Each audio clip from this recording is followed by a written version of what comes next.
bersyukur Tuhan untuk pagi hari ini Bapa, karena kami boleh memuji dan menyembah-Mu Tuhan di tempat kami masing-masing berada saat ini Tuhan. Kami percaya ada kuasa-Mu, ada Roh-Mu Tuhan yang mengalir memenuhi setiap hati kami Tuhan, mengalir memenuhi rumah kami juga Tuhan, mengalir menjamah keluarga kami Tuhan. Dan kami percaya Tuhan ketika kami memuji dan menyembah-Mu Tuhan, ketika kami mendengarkan suara-Mu Tuhan melalui firman-Mu Tuhan, ada Roh-Mu yang bekerja di tengah-tengah hidup kami Bapa. Terima kasih Bapa, dan kami siap memuji, menyembah nama-Mu Tuhan Yesus Kristus. Haleluya. Amin.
sama-sama mengalir.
Shalom Bapak Ibu yang saudara yang kasih dalam Tuhan. Pada hari ini kita boleh beribadah bertepatan dengan hari besar Kristen. Di mana hari ini adalah hari Pentakosta. Hari yang diperingati oleh gereja-gereja Tuhan di seluruh dunia. Di mana hari pencurahan Roh Kudus, hari turunnya Roh Kudus.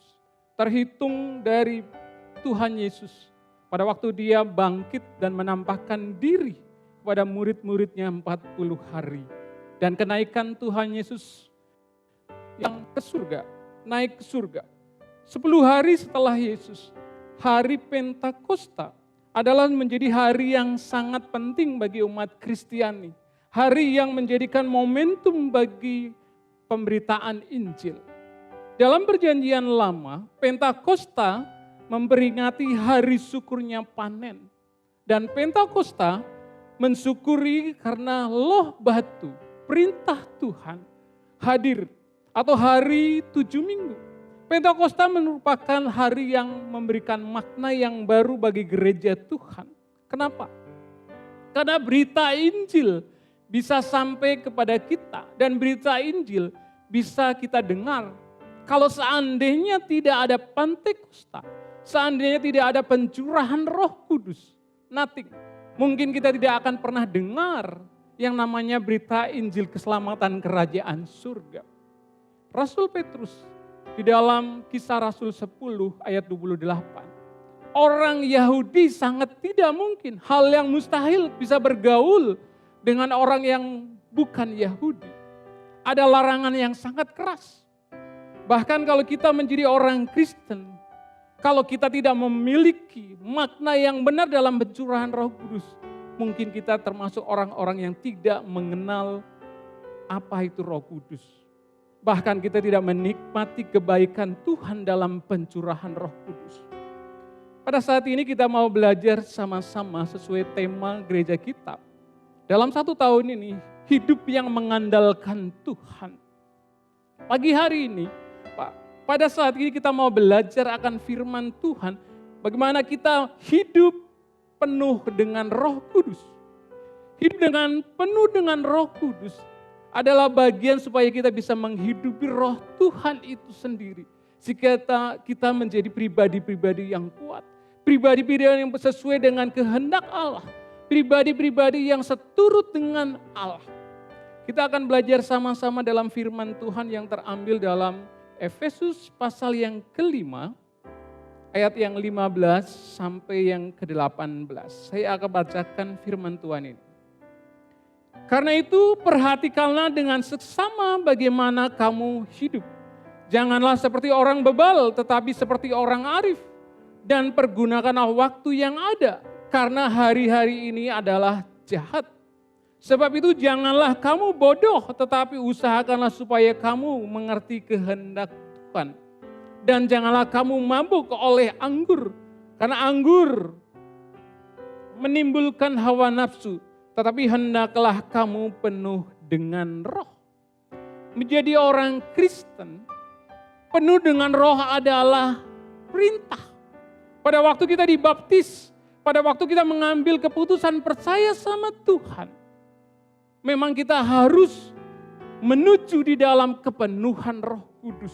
Dan kita akan menjadi pribadi-pribadi yang hidupnya penuh dengan roh Tuhan.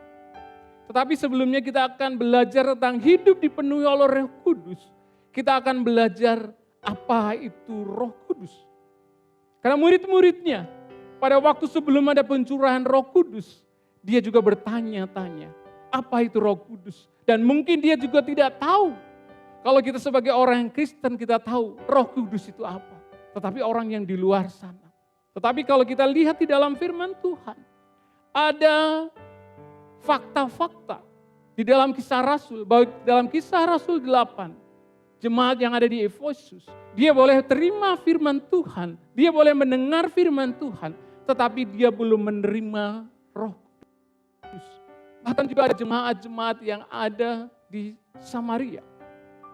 Di Samaria pun dia sudah dibaptis, dia sudah terima Tuhan Yesus, tetapi dia juga belum menerima Roh Kudus. Bahkan dia belum pernah mendengar, bahkan dia belum tahu apa itu Roh Kudus. Pengalaman ini pernah saya rasakan pada waktu saya menjadi orang Kristen sejak kecil.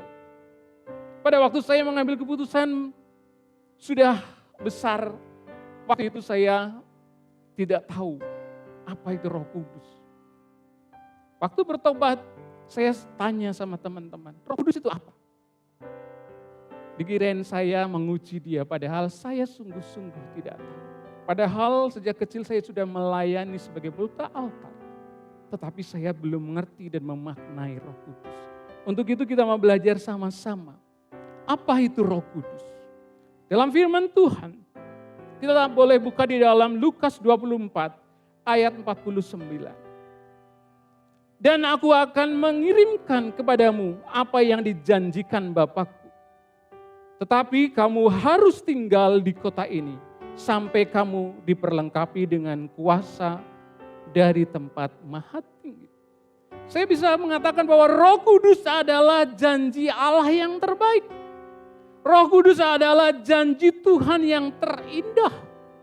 Bahkan penggenapan itu jelas di dalam Kisah Rasul 1 ayat 4. Bahkan di dalam Kisah Rasul 2 ayat 4. Setiap orang yang taat, yang menanti-nanti Roh Kudus, baik murid-murid Tuhan Yesus dan para rasul, waktu pencurahan kuasa Roh Kudus, dan dia dipenuhi oleh Roh Kudus itu sendiri. Roh Kudus adalah Allah itu sendiri, Allah yang Maha Tinggi, Allah Bapa, janji dari Bapa di surga. Kalau kita sebagai orang tua, sebagai Bapa, kalau kita akan memberikan janji kepada anak, pada waktu kita memperoleh berkat, kita akan menggenapi. Apalagi janji itu adalah janji yang dari Bapa di surga. Bapa yang baik, Bapa yang memiliki alam semesta ini, maka dia akan memenuhi janji-janji Bapa. Janji yang terbaik bagi setiap orang yang percaya kepadanya. Yang kedua, kita akan belajar di sini, siapakah Roh Kudus itu? Dalam firman Tuhan Yohanes 14 ayat 16, demikian firman Tuhan, aku akan minta kepada Bapa dan Ia akan memberikan seorang penolong yang lain supaya Ia menyertai kamu selama-lamanya. Roh Kudus itu adalah penolong.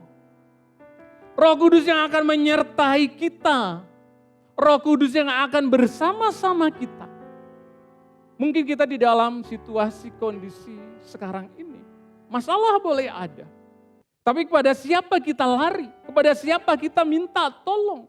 Dia adalah penolong kita. Dia adalah penopang kita dalam setiap masalah. Bukan lari kepada saudara kita, tetapi lari kepada si penolong yang sejati, yaitu Roh itu sendiri, yaitu Allah sendiri yang menjanjikan pada kita. Selanjutnya kita akan belajar Roh itu di dalam Yohanes 14 ayat 26. Siapakah itu Roh Kudus itu sendiri? Tetapi penghibur yaitu Roh Kudus yang akan diutus oleh Bapa dalam namaku, dialah yang akan mengajarkan segala sesuatu kepadamu dan akan mengingatkan kamu akan semua yang telah kukatakan kepadamu. Roh Kudus adalah roh yang penghibur. Dia akan mengajarkan segala sesuatu dan mengingatkan perkataan-perkataan janji Tuhan. Mungkin kita akan diperhadapkan dalam situasi dalam duka atau hopeless dalam menghadapi perjalanan iman kita. Tetapi kita memiliki seorang penghibur yang akan menyertai kita, yang akan memberikan penghiburan kita yang sejati. Penghiburan yang kekal. Mungkin kita bisa dihibur oleh teman-teman kita. Mungkin kita bisa dihibur oleh uang atau sahabat kita. Tetapi penghibur, si penolong itu, Tuhan itu sendiri akan senantiasa menghibur kita dalam kondisi apapun.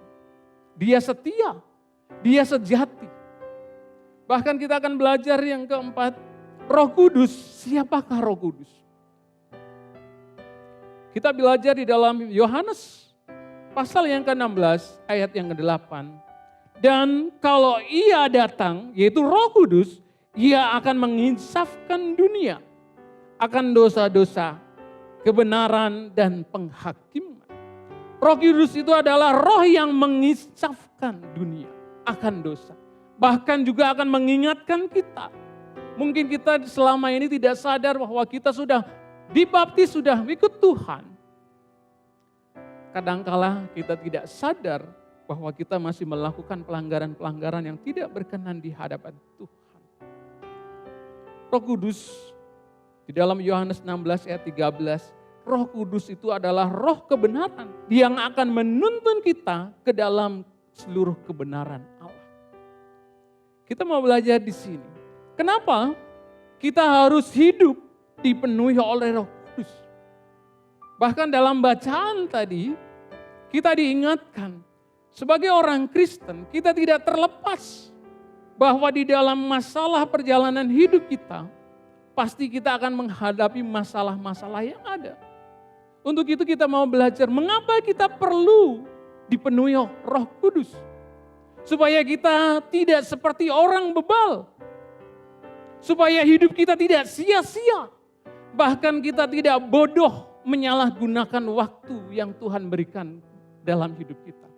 Berperilaku jahat atau berperilaku melakukan hawa nafsu untuk mementingkan kepentingan diri sendiri.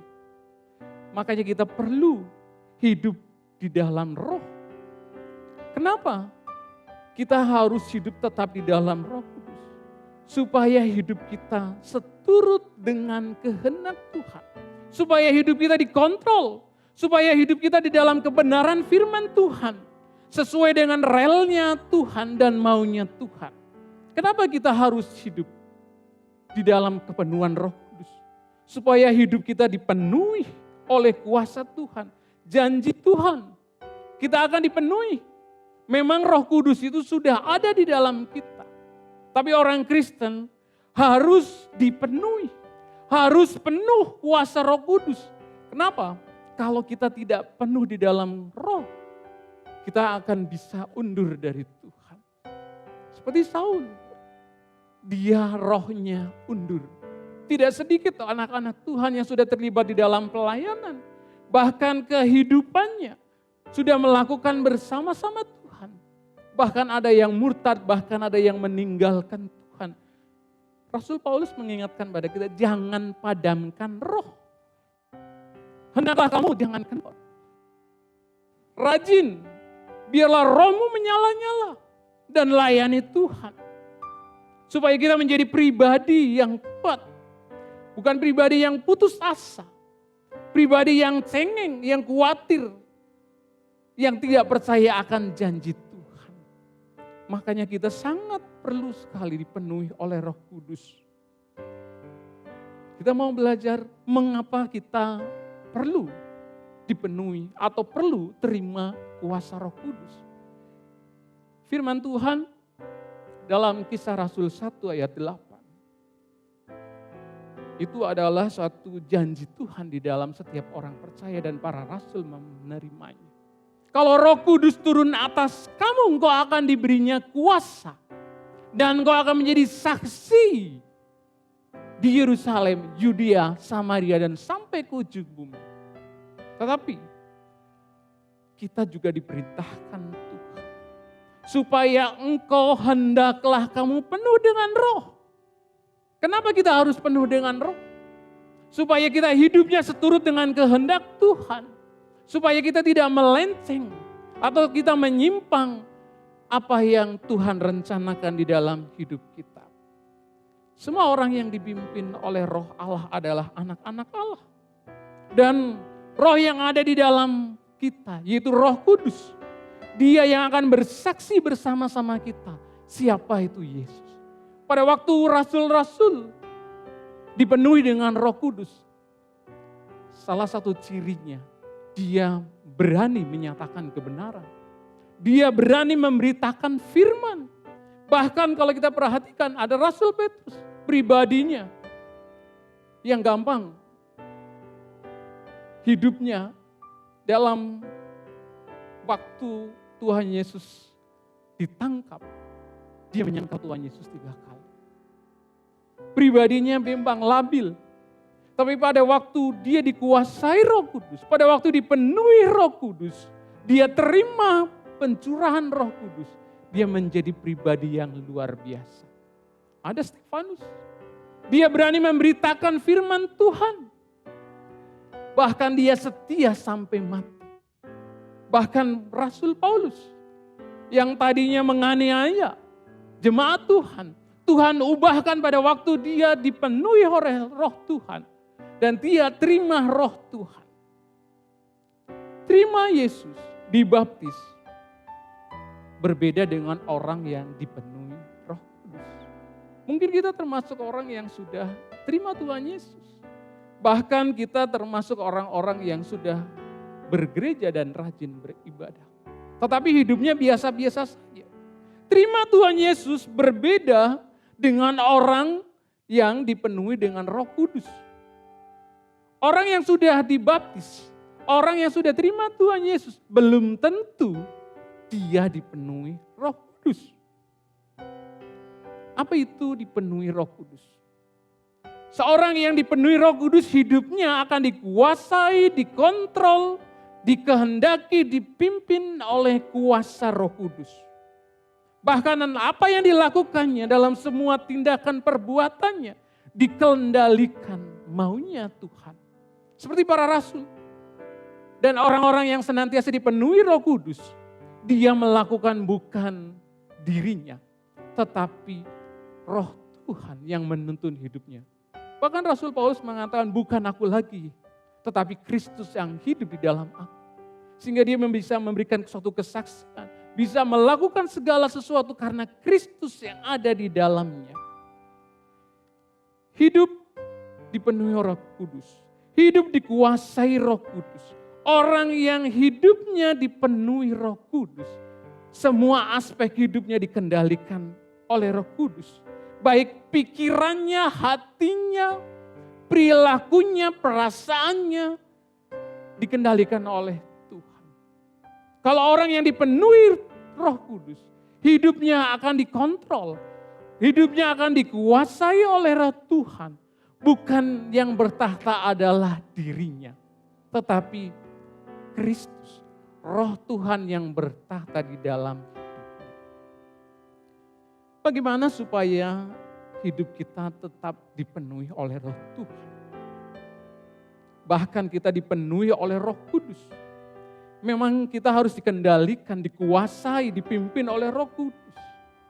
Ada hal yang harus kita lakukan. Karena Roh Kudus tidak senang tinggal berkompromi dengan dosa. Bahkan di dalam keinginan-keinginan hawa nafsu atau kedagingan. Supaya kita bisa dipenuhi oleh Roh Tuhan, hidup kita harus menyalipkan kedagingan. Hidup kita harus menyalipkan hawa nafsu. Hidup kita harus menyalipkan keinginan-keinginan kita. Perbuatan daging telah nyata. Bahkan kalau kita baca di dalam firman Tuhan tadi, janganlah engkau hidup mabuk oleh anggur, karena anggur menimbulkan hawa nafsu. Anggur atau hidup oleh hawa nafsu menggambarkan dosa. Menggambarkan keinginan kita. Menggambarkan kebebalan kita dalam dosa. Sehingga kita menyia-nyiakan. Orang yang hidupnya dikuasai oleh anggur atau oleh alkohol, maka hidupnya tidak terkendali. Mungkin kita pernah lihat ada orang yang mabuk. Dia tidak sadar akan mabuk anggur alkohol. Hidupnya dikuasai oleh alkohol. Bahkan kadang-kala tidak bisa melihat sesuatu yang jernih yang ada di depan matanya. Baik anaknya, istrinya, bahkan sering berperilaku-perilaku yang jahat. Orang yang hidup di dalam daging, dalam firman Tuhan, keinginan daging adalah maut. Tetapi keinginan roh adalah hidup dan damai sejahtera. Sebab keinginan daging adalah perseteruan dengan Allah atau musuh Allah. Mereka yang hidup di dalam daging tidak mungkin berkenan kepada Allah. Bagaimana supaya kita hidupnya tetap dipimpin dalam Roh Allah? Kita menjadi orang Kristen. Roh Allah sudah ada di dalam kita. Kita bisa menjadi saksi Tuhan. Bahkan kita menjadikan anak-anak Tuhan. Kita harus hidup dipenuhi oleh Roh Tuhan. Kita mau belajar di dalam firman Tuhan yang terambil dalam Efesus pasal yang ke-5. Lanjutannya dalam bacaan kita, yaitu dari ayat yang ke-19 sampai yang ke-25. Kita mau belajar di sini ada ciri-ciri orang percaya atau orang Kristen yang hidupnya bahkan dia menghidupi kuasa Roh Kudus. Hidupnya mencerminkan bahwa Injil Kristus ada di dalamnya. Dia menjadi Injil yang terbuka, yang bisa dibaca, yang bisa dilihat. Dan bahkan dia bisa mencerminkan, mengaplikasikan hidupnya dalam kehidupan sehari-hari. Kita boleh baca di dalam firman Tuhan, dalam Efesus pasal yang ke-5 ayat yang ke-19. Dan berkata-katalah seorang kepada yang lain dalam mazmur, kidung puji-pujian dan nyanyian rohani. Bernyanyilah dan bersorak-sorailah bagi Tuhan dengan segenap hati. Ciri orang yang dipenuhi Roh Kudus hidupnya senang memuji Tuhan dengan sepenuh hati. Dia nampak dalam kondisi, dalam situasi apapun, baik pagi, siang, sore, walaupun dia sedang beraktivitas di rumah, beraktivitas di kantor, bahkan sedang berjalan, dia memuliakan Tuhan, dia memuji-muji Tuhan, dan bahkan dia menyembah Tuhan. Di dalamnya ada sukacita, bahkan dia ada mengagungkan Tuhan. Baik dalam perjalanan hidupnya. Saya termasuk orang yang sering dulu waktu muda jalan ke gunung. Sampai ke gunung, sampai ke puncak biasa saja. Tetapi pada waktu saya bertobat, saya terima Tuhan dan saya mengerti pribadi Tuhan. Pada waktu saya naik ke puncak, waktu retret, melihat keindahan, saya bisa memuliakan Tuhan. Ciptaan Tuhan itu sungguh mulia, sungguh agung, sungguh luar biasa. Kita mau belajar kembali, cermin ataupun orang-orang yang hidup di dalam Roh Kudus, yang dipenuhi Roh Allah, hidupnya nyata di dalam kehidupannya. Kita lihat di dalam ayat yang ke-20, ucaplah syukur senantiasa atas sesuatu dalam nama Tuhan kita Yesus Kristus kepada Allah. Dan bahwa kita, Orang yang hidupnya dipenuhi Roh Kudus, hidupnya, hatinya penuh dengan ucapan syukur. Baik dalam keadaan yang baik, baik dalam keadaan yang tidak baik, dia selalu mengucap syukur. Dia bisa mengucap syukur dalam segala hal, dalam sehat maupun dalam sakit. Dia bisa mengucap syukur. Pada waktu di kondisi dalam menghadapi suatu masalah, misalnya, dia ada satu kejadian kecopetan. Dia pulang bisa menulis dalam buku hariannya.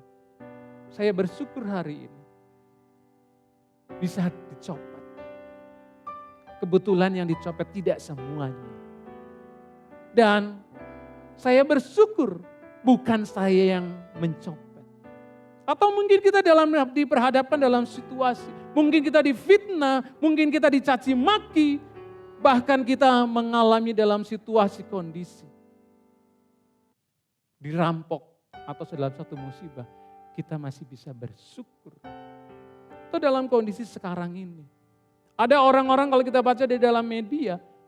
Bahkan kita melihat di televisi. Ada orang yang menyalahkan pemerintah. Dalam kondisi COVID sekarang ini. Pemerintah apaan ini? Sehingga tidak bisa mengatasi masalah yang ada dalam COVID-19. Bahkan dalam pembagian sembako. Ada yang berperilaku yang tidak tertib. Bahkan ada yang luar biasa sampai membakar kantor kelurahan. Bahkan yang tidak bisa mensyukuri, ada yang mengembalikan.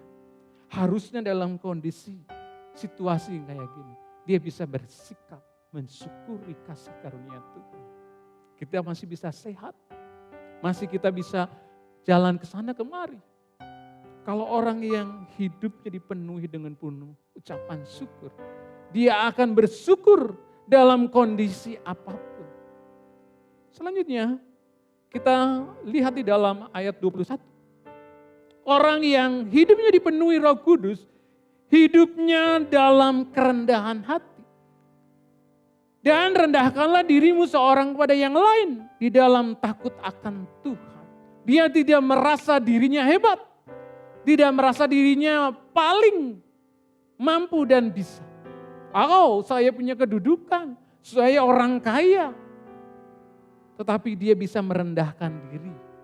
Bahkan dia bisa menghormati orang-orang yang mungkin tidak masuk dalam hitung. Di sini kita bisa belajar juga, hai istri, hai suami. Di ayat 22, hai istri tunduklah kepada suamimu seperti kepada Tuhan. Ayat 25, hai suami kasihilah istrimu sebagaimana Kristus telah mengasihi jemaat yang telah menyerahkan dirinya bagi kamu. Orang yang dipenuhi Roh Kudus, masalah boleh ada. Di keluarga ada badai, ada topan. Tetapi bagaimana orang yang dipenuhi Roh Kudus, dia akan bisa menyikapi dalam setiap permasalahan. Bukan menang sendiri, bukan kuat-kuatan, bukan egonya. Tetapi dia mau seturut dengan firman Tuhan. Selanjutnya, bagaimana supaya kita tetap hidupnya penuh dikuasai oleh Tuhan. Kalau kita lihat di dalam firman Tuhan, Rasul Paulus dalam Efesus 5 ayat 18, dia membandingkan antara mabuk oleh alkohol, oleh anggur, dengan kehendak Tuhan. Dan janganlah kamu mabuk oleh anggur yang menimbulkan hawa nafsu, tetapi hendaklah kamu penuh dengan Roh. Untuk kita bisa penuh dan dipenuhi dan melimpah oleh Roh Kudus, atau dikuasai hidup kita dipimpin oleh Roh Kudus, tidak mungkin kalau kita hidupnya mabuk oleh ilah zaman ini, atau kehidupan kita dipenuhi oleh kejahatan, oleh dosa, oleh kebebalan. Bahkan kita tidak bisa menggunakan waktu yang Tuhan berikan. Bagaimana kita akan bisa dipenuhi oleh Roh Tuhan? Kita harus buang, kita harus tinggalkan bahkan kebebalan, kejahatan, kebodohan tidak menguasai kita lagi. Biarlah kita dipimpin oleh Roh Tuhan. Dan Roh itu jelas, Roh yang sebagai penghibur, penolong yang janji Allah yang berikan bagi kita. Firman Tuhan katakan di dalam Galatia 5 ayat 24-25. Barang siapa menjadi milik Kristus, Yesus, ia telah menyalibkan daging dengan segala hawa nafsunya dan keinginannya. Jikalau kita hidup oleh Roh, baiklah hidup kita juga hidup dipimpin oleh Roh Tuhan. Kalau kita mau hidup kita dipenuhi oleh Roh Tuhan, kita mau hidupnya penuh dengan kuasa Roh Kudus, kita tanggalkan manusia lama kita, kedagingan kita, kebiasaan buruk kita, kejahatan kita, dosa-dosa kita. Maka Roh Kudus akan memenuhi kita. Amin untuk firman Tuhan. Kita berdoa. Bapa kami dalam surga, kami boleh bersyukur Tuhan atas kasih karunia-Mu. Kami boleh belajar akan firman-Mu, boleh mendengar firman-Mu Tuhan. Biarlah ajar kami Tuhan, supaya kami menjadi pribadi yang dipimpin oleh Roh-Mu Tuhan, dikuasai oleh Roh-Mu Tuhan, dikendalikan oleh Roh-Mu Tuhan.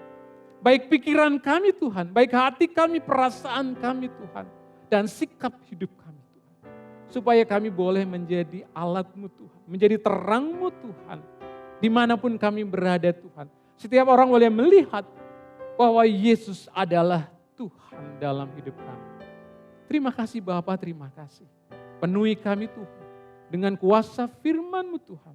Dan janji-Mu nyata Tuhan. Bahwa Engkau tidak pernah akan meninggalkan kami Tuhan. Bahwa Engkau akan memenuhi segala keperluan kami Tuhan. Yaitu kuasa-Mu dan Roh-Mu yang kudus itu. Yang akan senantiasa tinggal tetap di dalam hidup kami. Terpujilah Engkau ya Bapa. Di dalam nama Bapa, Putra dan Roh Kudus. Kami boleh berdoa dan ucap syukur. Haleluya. Tuhan tiada dan anugerahnya kekal selama-lamanya. Amin. Sebab Tuhan tiada dan anugerahnya kekal selama-lamanya. Sama-sama katakan sebab Tuhan tiada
Kuasa-Mu yang membuat semua nyata.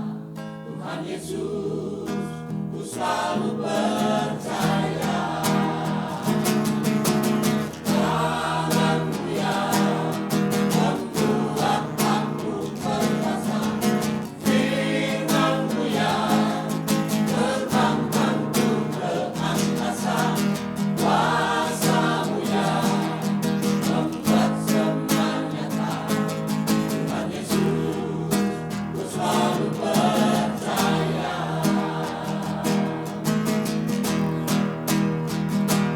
Kuasa-Mu yang memberi kekuatan. Kasih-Mu nyata dalam hidupku. Kuasa-Mu yang memberi kemenangan. Kasih Yesus kekal selamanya. Kasih Yesus kekal selamanya.